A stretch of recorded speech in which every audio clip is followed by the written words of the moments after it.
क्या हो जाएगा ट्रांसफॉर्मेशन रेशियो, ट्रांसफॉर्मर की सेकेंडरी कॉइल और प्राइमरी कॉइल में नंबर ऑफ टर्न का जो रेशियो है इसी को क्या बोलते हैं अपन, ट्रांसफॉर्मेशन रेशियो। छाप लिया। प्राइमरी कॉइल इनपुट कॉइल हो गई, सेकेंडरी कॉइल आउटपुट कॉइल हो गई।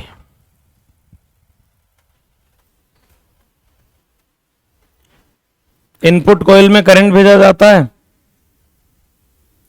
सप्लाई, ठीक है, और आउटपुट कॉइल से निकालते हैं हम, समझते हैं। देखिए टोरॉइड वाला बताया मैंने आप लोगों को कि ये क्या है, टोरॉइड। क्या टोरॉइड में मैग्नेटिक फील्ड होगा? भाई टोरॉइड में मैग्नेटिक फील्ड होता है ना, कितना, म्यू नॉट एन आई। याद है रिजल्ट आपको? हालांकि उस फील्ड से यहां कोई लेना देना नहीं है, लेकिन कोर ऑफ टोरॉइड, टोरॉइड की जो कोर है उसमें क्या होगा, मैग्नेटिक फील्ड होगा। मैग्नेटिक फील्ड होगा तो जो दोनों कॉइल है, कौन सी दोनों कॉइल, प्राइमरी और सेकेंडरी, उन दोनों कॉइल में से फील्ड पास हो रही होगी।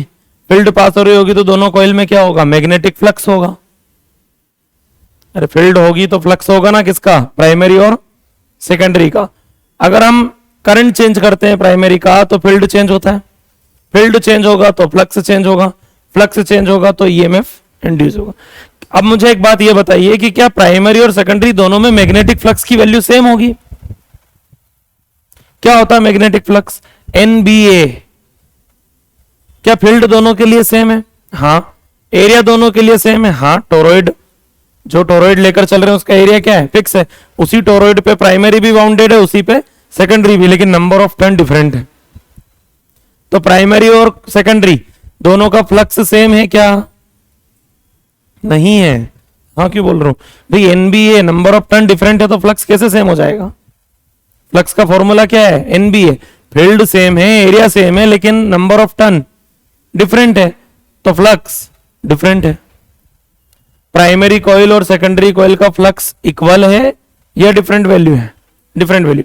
क्या मैं ऐसा बोलूं कि प्राइमरी कॉइल के एक सिंगल टर्न का फ्लक्स और सेकेंडरी कॉइल के एक सिंगल टर्न का फ्लक्स, क्या वो सेम है? हाँ वो सेम है। एक टर्न की अगर बात करोगे तो वो क्या है, सेम है।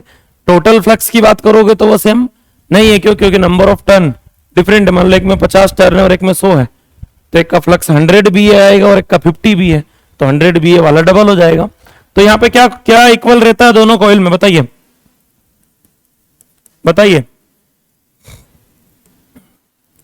Flux per unit turn is equal for both coils. दोनों कॉइल के लिए जो इक्वल चीज है वो क्या है, फ्लक्स पर यूनिट टर्न। मतलब फ्लक्स पर टर्न किसका, प्राइमरी का, उतना ही है जितना फ्लक्स पर टर्न किसका है, सेकेंडरी का। अब अगर हम आगे बढ़े तो टोटल फ्लक्स को कैसे लिख सकते हैं? टोटल फ्लक्स कैसे लिखा जाएगा, number of turn into flux per turn. आया नहीं आया समझ में?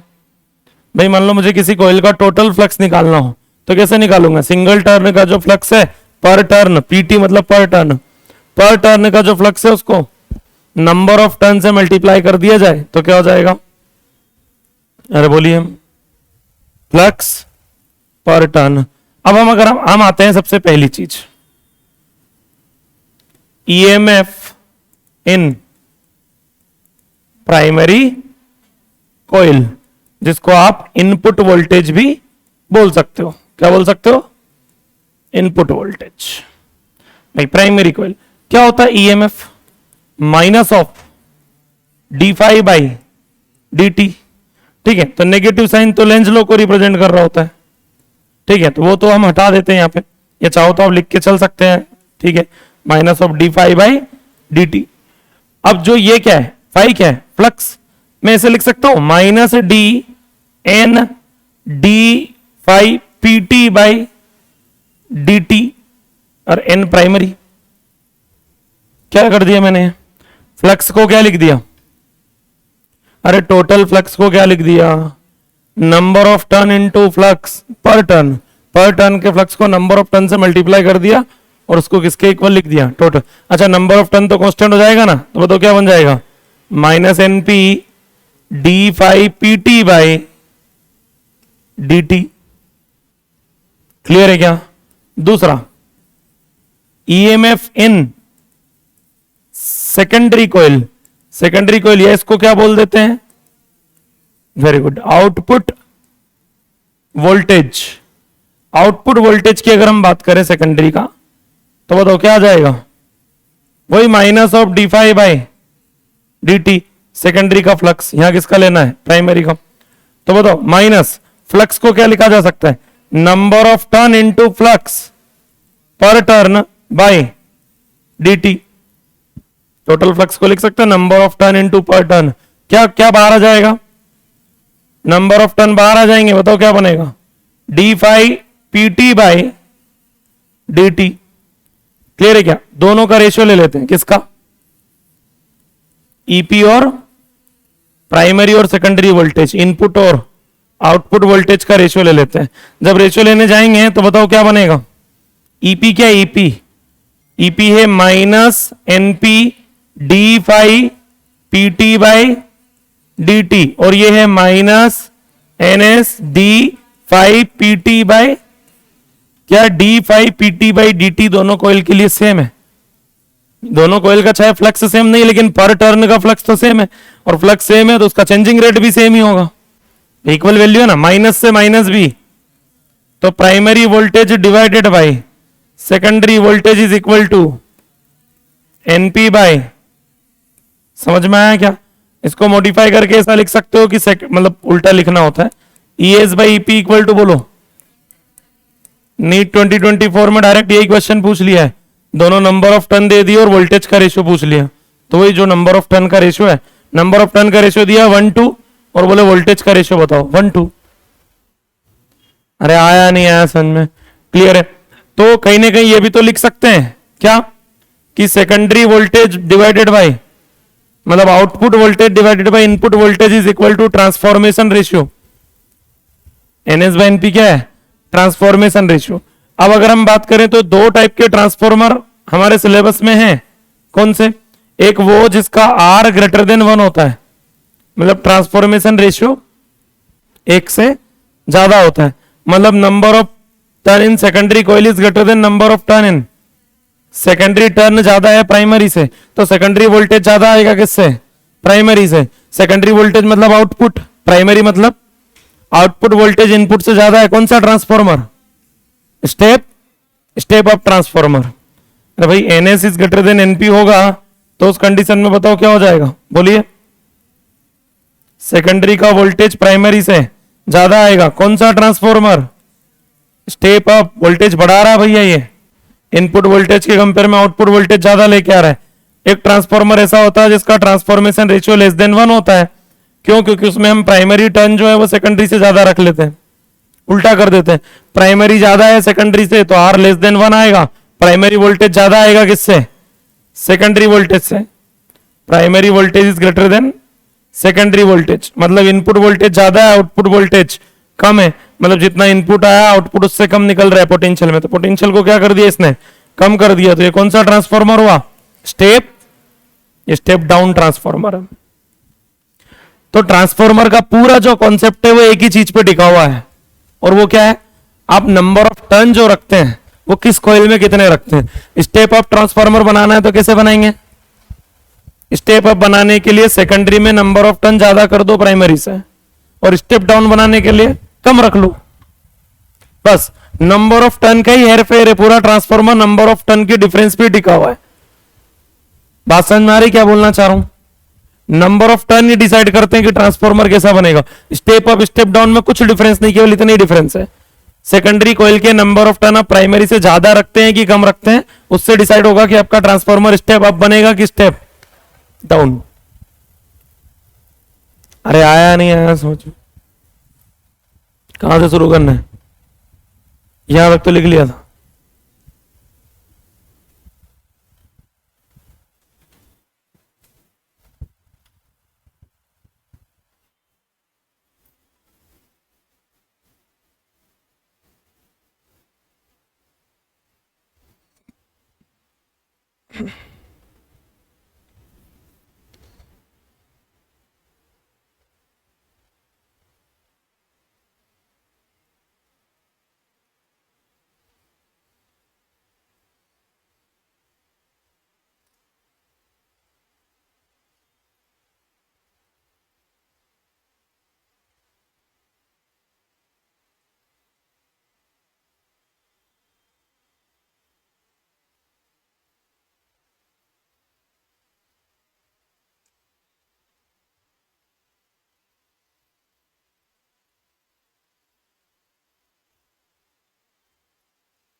हो गया।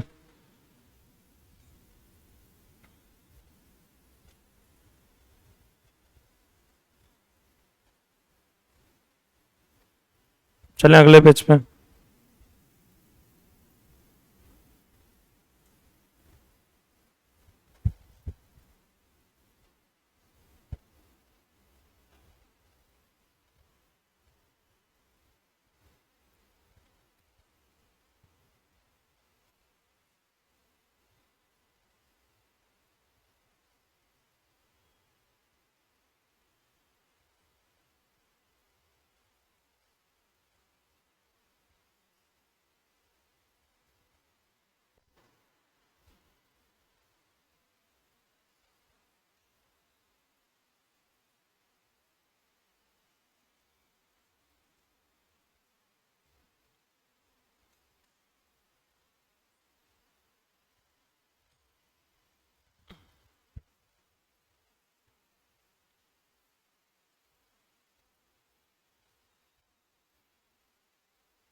हो गया।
हो गया क्या अभी?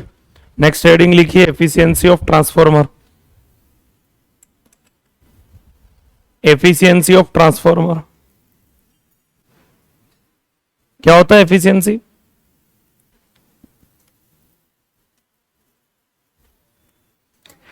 एफिशिएंसी हमेशा होता है output divided by input. Like मैं आपको 180 मार्क्स का फिजिक्स पढ़ाऊं और आप एग्जाम में 150 लेके आते हैं, तो आपकी एफिशिएंसी हुई 150 डिवाइडेड बाय 180। और परसेंटेज एफिशिएंसी पूछा जाए तो मल्टीप्लाई बाय 100। जैसे मान लो मुझे बोला है कि किसी ट्रांसफॉर्मर की एफिशिएंसी 60% है, तो मैं एफिशिएंसी का वैल्यू कितना रखूंगा? 0.6। ठीक, कितना रखा जाता है? 0. एफिशिएंसी लेस देन 1 होती है, उसमें 100 का मल्टीप्लाई करते हैं तो परसेंटेज एफिशिएंसी आ जाती है। स्टार्ट करते हैं भैया। एफिशिएंसी ऑफ सोलेनोइड, एफिशिएंसी का सिंबल ये रहता है, सॉरी मतलब transformer. Output divided by input. Output power और इनपुट पावर के रेशियो को ही क्या बोलते हैं? एफिशिएंसी। आउटपुट कॉइल कौन सी है? सेकेंडरी। और पावर को क्या लिख सकते हैं? Voltage into current. Divided by, बोलो, वोल्टेज इनटू करंट। यहां तक किसी को कोई कंफ्यूजन? ठीक है, ये आईपी और आईएस इधर लेके आओ तो बताओ क्या बनेगा, IP by IS, IP by IS equal to, ये एफिशिएंसी को उधर भेजो तो बताओ क्या बनेगा, 1 बाई ईटा, ईटा बोलते हैं इसको efficiency, into ES by EP. ये रिजल्ट है किसका, करंट का। और आप सब लोग जानते हो ईएस बाई ईपी को क्या लिख सकते हैं, एनएस बाय एनपी, तो sorry IP by IS, IP by IS is equal to 1 by efficiency into, बोलो, एनएस बाय एनपी, या आप ऐसा भी बोल सकते हो 1 by efficiency into transformation ratio. ठीक है, ये किसका रिजल्ट हो गया, करंट का। अच्छा, वोल्टेज जो है secondary by primary, secondary by primary, और करंट में ध्यान रखना थोड़ा, प्राइमरी बाय सेकेंडरी और उधर है सेकेंडरी बाय प्राइमरी। कुछ नहीं बोले तो हम आइडियल ट्रांसफॉर्मर मान के चलते हैं, 80% क्वेश्चन में यही मानना होता है। क्या आइडियल ट्रांसफॉर्मर मतलब जिसमें एनर्जी लॉस नहीं होता हो, एनर्जी लॉस नहीं होता मतलब उसकी एफिशिएंसी क्या मान के चलेंगे, 1, या आप ऐसा बोल सकते हो 100%। ठीक है, 100 का मल्टीप्लाई करूंगा तो कितना हो जाएगा, 100%। मान लो मैंने आपसे बोला कि एक ट्रांसफॉर्मर की एफिशिएंसी 60% है, यहां क्या रखोगे, 60 नहीं 0.6, भाई वो परसेंटेज एफिशिएंसी है ना, वो थोड़ा सा ध्यान रखना, वही गलती हो जाती, लोग 60 रख देते हैं एफिशिएंसी को, 60% है तो वैल्यू कितनी आएगी, 0.6। जैसे यहाँ पे एफिशिएंसी 1 है, परसेंट कितना है, 100, 100% है मतलब 1 वैल्यू, 1 जैसे ही रखूंगा तो बताओ फिर क्या, फिर तो बहुत सिंपल हो जाती कहानी, IP by IS equal to NS by NP equal to r. ठीक है, लेकिन ये किसके लिए वैलिड है, आइडियल ट्रांसफॉर्मर के लिए कहानी वैलिड है।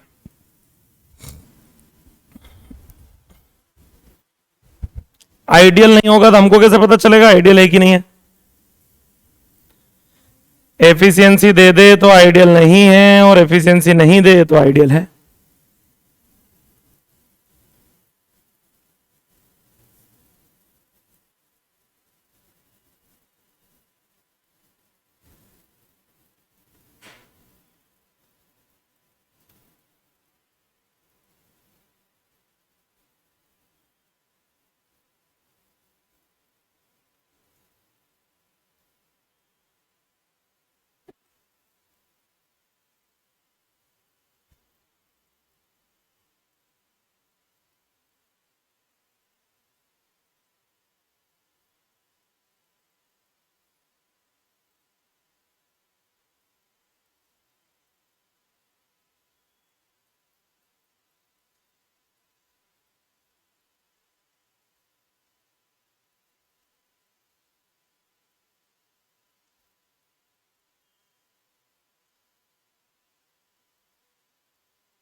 हो गया,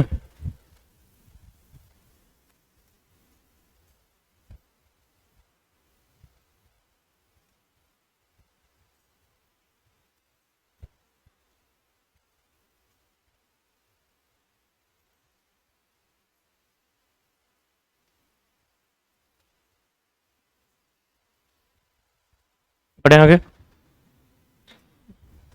देखिए, आइडियल ट्रांसफॉर्मर के लिए ही बात करते हैं।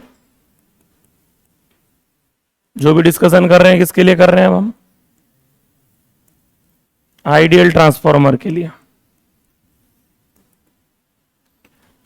आइडियल ट्रांसफॉर्मर के लिए क्या होगा कि ES बाई EP क्या होता है? बोले इसमें तो ये आइडियल नहीं होता तो भी होता है, ये कहानी तो आइडियल नहीं होता तो भी होता है।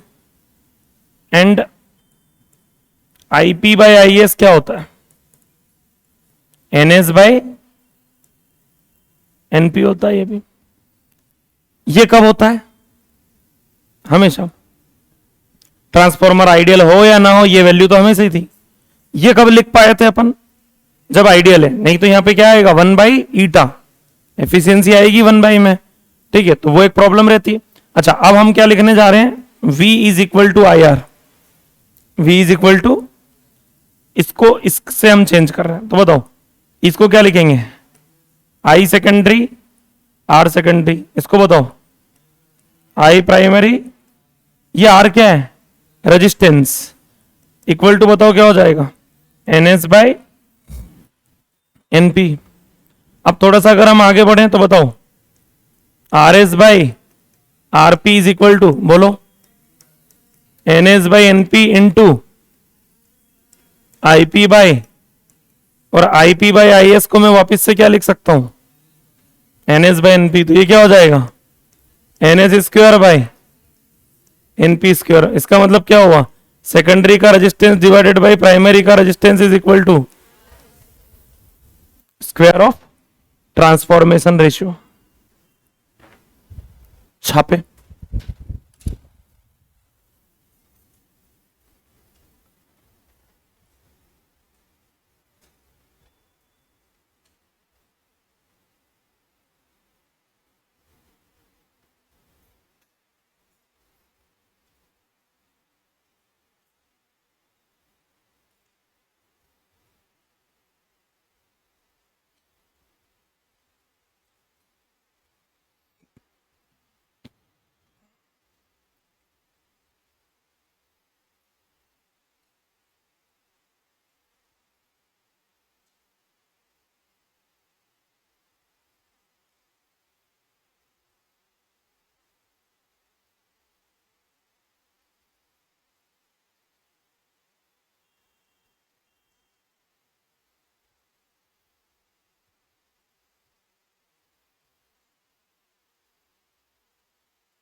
टेस्ट EMI है ना अपना।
एक मिनट ना।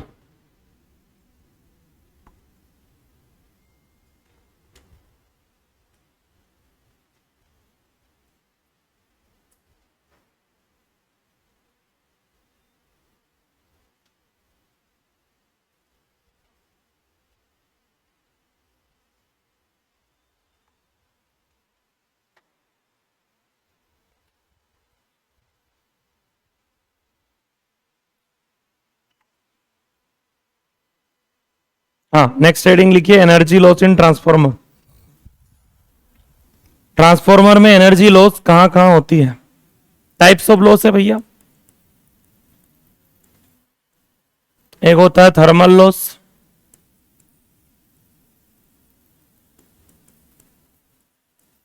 एक होता है हिस्टेरेसिस लॉस,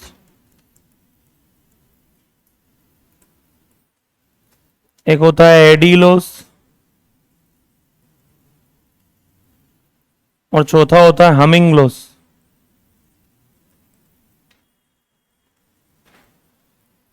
ये टाइप्स ऑफ एनर्जी लॉस है। मैं आपको बता देता हूं, लिखिए मत लिखिए मत लिखिए मत लिखिए।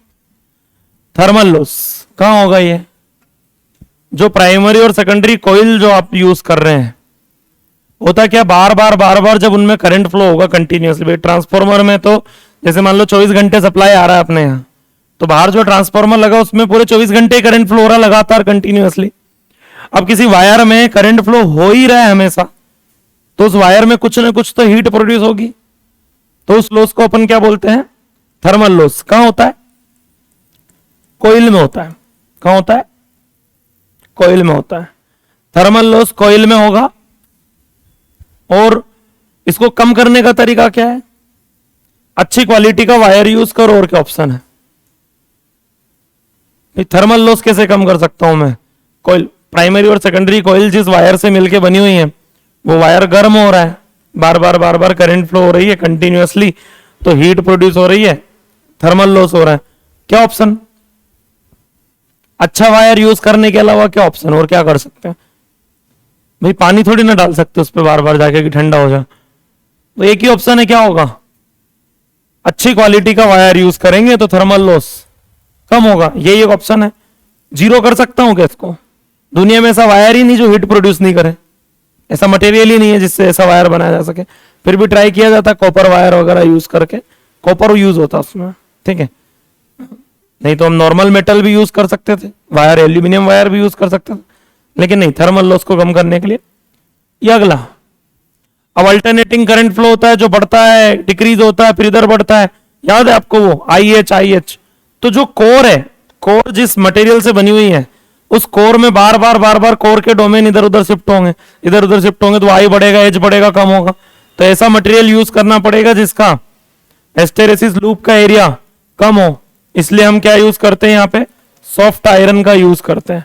क्यों? क्योंकि इसका जो हिस्टैरिसीस लूप है वो नैरो एंड टॉल होता है, जिसका एरिया काफी कम होता है। मैग्नेटिकली सॉफ्ट मटेरियल का यूज करना है किसमें? कोर बनाने में। किसकी? ट्रांसफॉर्मर की। कोर में आप ऐसा मटेरियल यूज करो जिसके हिस्टैरिसीस लूप का एरिया क्या हो? कम हो। स्टील यूज नहीं करते हैं, क्या यूज किया जाता है? Soft iron. जीरो कर सकता हूं क्या? ऐसा भी मटेरियल नहीं है जिसके हिस्टैरिसीस लूप का एरिया क्या आता हो? जीरो ही आता हो। उसके बाद में एडी लॉस, ये बहुत इंपॉर्टेंट है। ये क्या चीज होती है भाई? करंट होती है जिसका नाम है एडी करंट। कब फ्लो होती है?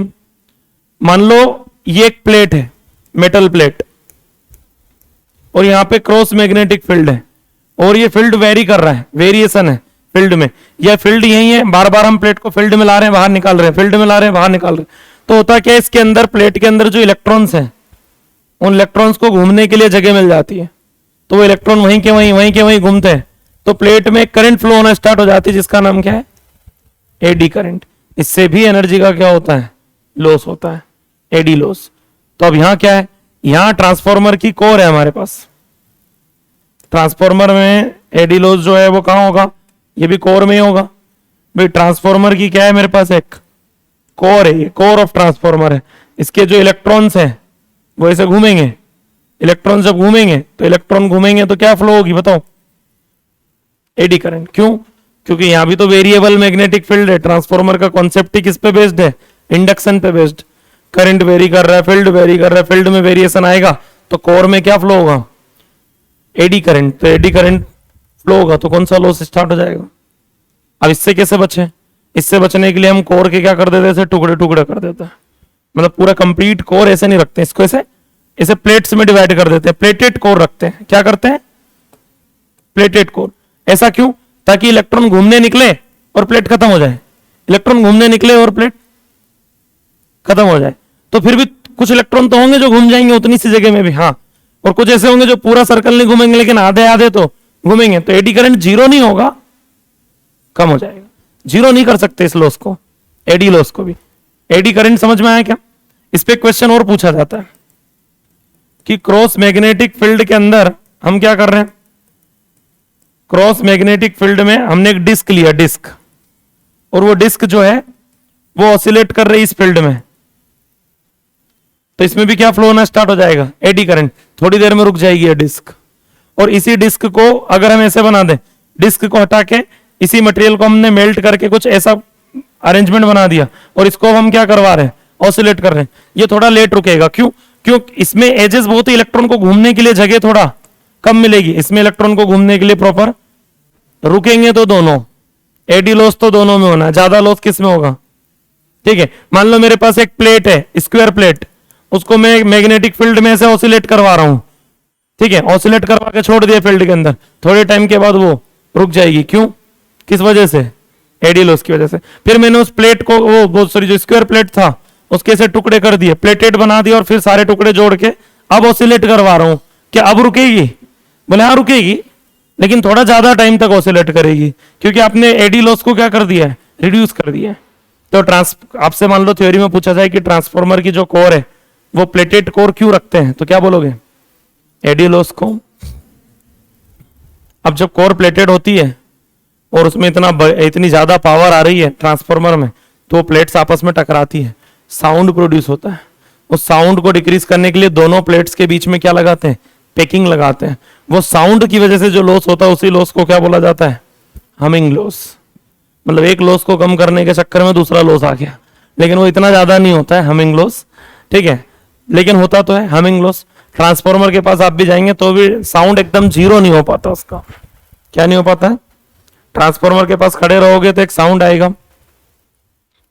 ठीक है, वो जो साउंड होता है हमिंग साउंड, तो उससे भी एनर्जी का क्या होता है, साउंड वेव के फॉर्म में एनर्जी का लॉस होता है। हमिंग लॉस को कम करने के लिए क्या करते हैं हम? जो प्लेटेड कोर है उनके बीच में रबर वगैरह की पैकिंग लगा देते हैं, ताकि उस पैकिंग से ज्यादा साउंड प्रोड्यूस ना हो। थोड़ा बहुत तो फिर भी होगा, रबर से रबर टकराता तो भी साउंड आता है, क्या कर सकते हैं? अरे आया समझ में कि नहीं आया? तो ये 4 टाइप के लॉस हैं, इनको कम ही किया जा सकता है, जीरो इनमें से एक भी नहीं हो सकता भाई। आइडियल कंडक्टर दुनिया में है नहीं, तो थर्मल लॉस जीरो करो। ऐसा मटेरियल ही नहीं है जिसके हिस्टेरिसिस लूप का एरिया जीरो हो, तो हिस्टेरिसिस लॉस को जीरो किया जा सके। ठीक है, कितनी कोर को प्लेटेड कर दो, इलेक्ट्रॉन ठहरा वो थोड़ा बहुत तो घूम ही जाएगा, तो एडी करंट कुछ तो फ्लो हो ही जाएगी। जीरो तो नहीं कर सकते, कम उसको कर सकते हैं। ठीक है, हमिंग लॉस पैकिंग लगा के कम कर सकते हैं, लेकिन बिल्कुल साउंड प्रोड्यूस ना हो ऐसा पॉसिबल नहीं है। तो 4 लॉस हैं, कौन कौन से लिख लो? Thermal loss, hysteresis loss, eddy loss और हमिंग लॉस। और फिर उसके नीचे लिख लेना रीड एनसीईआरटी, रीड एनसीईआरटी। पढ़ते भी हो कि नहीं पढ़ते हो एनसीईआरटी?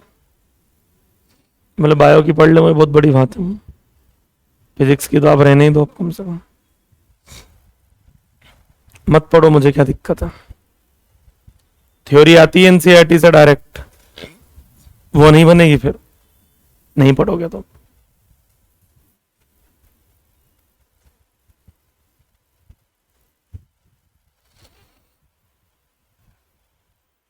लास्ट हेडिंग चैप्टर की लिखी induced electric field. Induced electric field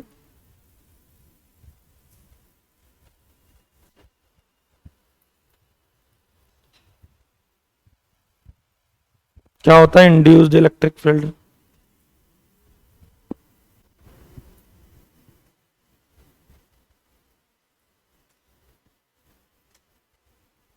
किसको बोला था अपन ने? Induced electric field. 2 electric field पढ़ी थी हमने इलेक्ट्रोस्टेट में, एक इलेक्ट्रोस्टैटिक फील्ड, अरे इलेक्ट्रोस्टैटिक इलेक्ट्रिक फील्ड था एक, और एक इंड्यूस्ड इलेक्ट्रिक फील्ड। एक चार्ज से प्रोड्यूस होता है और एक वेरिएबल मैग्नेटिक फील्ड से, टाइम वेरिएबल मैग्नेटिक फील्ड से जो प्रोड्यूस होता है।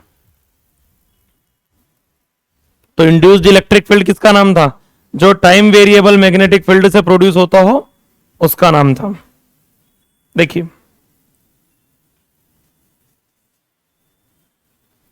ये वो जगह है जहां पे क्रॉस मैग्नेटिक फील्ड है, इतनी जगह मान लो, इसके बाहर मैग्नेटिक फील्ड नहीं है।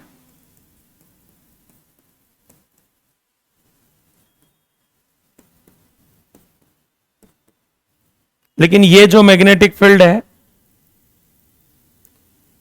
ये जितने एरिया में, कुछ एरिया में मैग्नेटिक फील्ड है, ठीक है, कुछ एरिया में, मतलब एक सर्कुलर पार्ट ले लिया मैंने जिसका रेडियस कितना है r, लेकिन ये मैग्नेटिक फील्ड क्रॉस है, इनवर्ड है और वेरिएबल वेरिएबल है, मतलब ये इंक्रीज हो रहा है डिक्रीज हो रहा है, इसका चेंजिंग रेट दिया होता क्या, dB/dt, इतने टेस्ला पर सेकंड से फील्ड या तो बढ़ रहा है।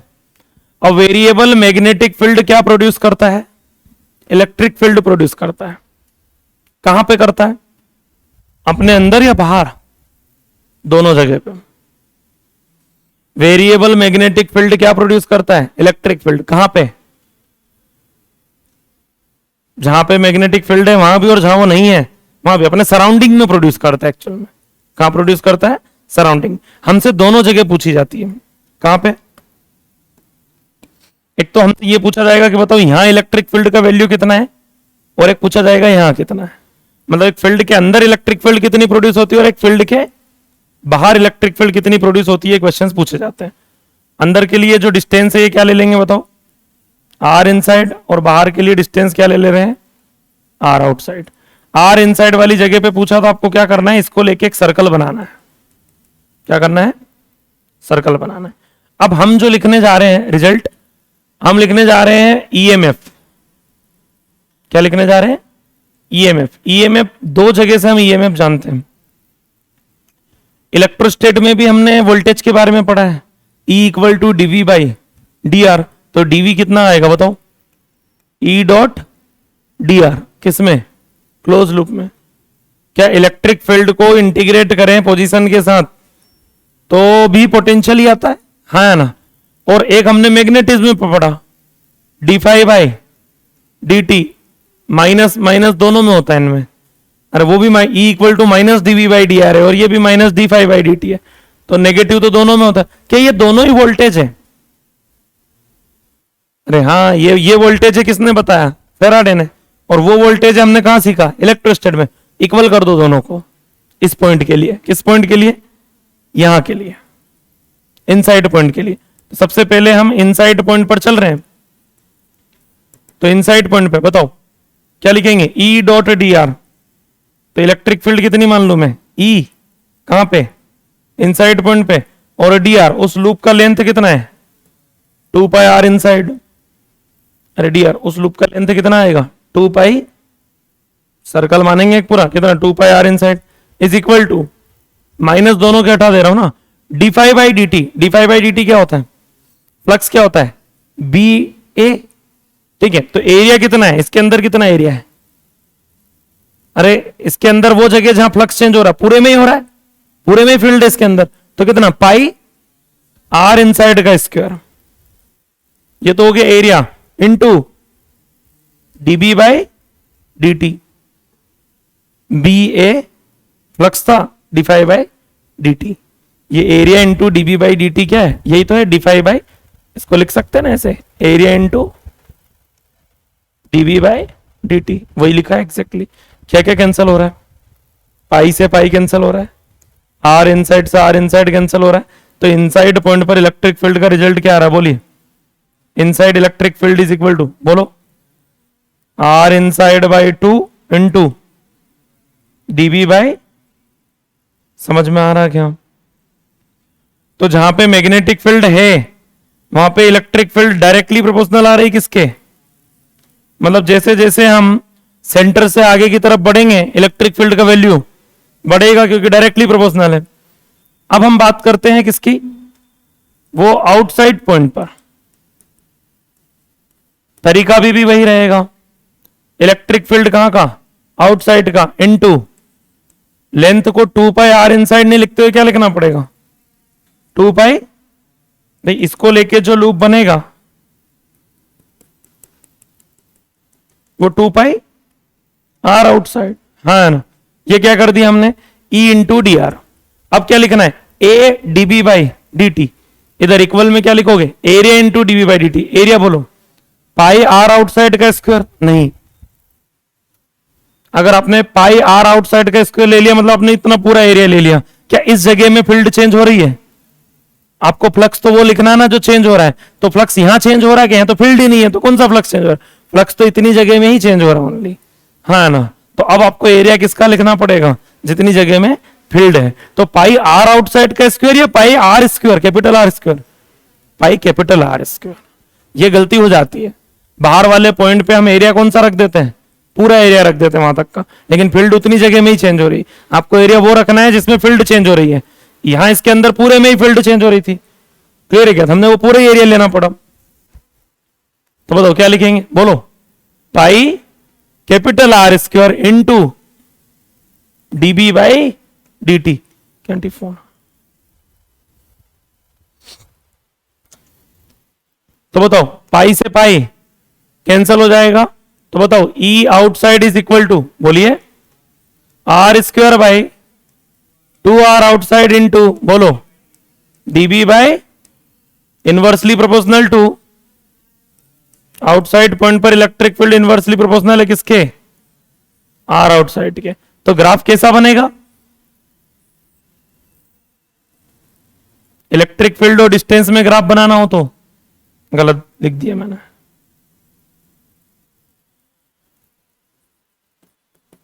सेंटर से सरफेस तक मतलब जहां तक फील्ड है, आर इक्वल टू आर तक, उसके बाद इनवर्सली प्रोपोर्शनल। समझे नहीं समझे? पहले डायरेक्टली प्रोपोर्शनल फिर इनवर्सली प्रोपोर्शनल।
छाप लिए?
हो गया क्या?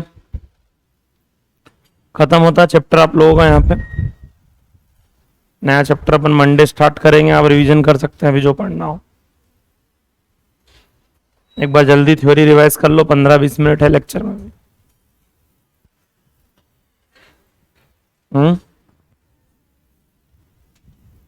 आज हाँ 3 तो फॉर्मूले हैं, 2 फॉर्मूले 3 भी कहाँ। E S by E P equal to N S by N P, I S by I P equal to N P by N S. Efficiency 1 हो तो नहीं हो तो 1 बाई एफिशिएंसी लेके चलना बस। अच्छा है ट्रांसफॉर्मर से तो नीट में भी क्वेश्चन आए तो अच्छा है, क्योंकि इसमें टफ बन ही नहीं सकता।